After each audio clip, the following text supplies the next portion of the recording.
Hi everyone, in today's I'm gonna show to you how to make a Spotify account. So the first step is to simply go to spotify.com and then simply click on sign up, and after that you're gonna have to simply choose so let me click here.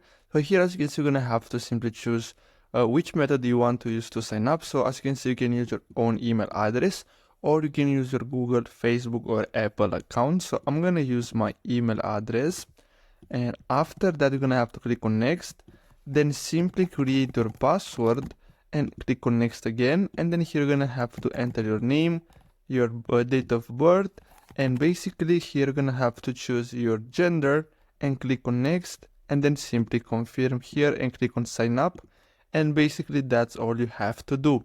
So I really hope you found this video helpful. Don't forget to like and subscribe, and I'll see you in the next video. Thanks for watching.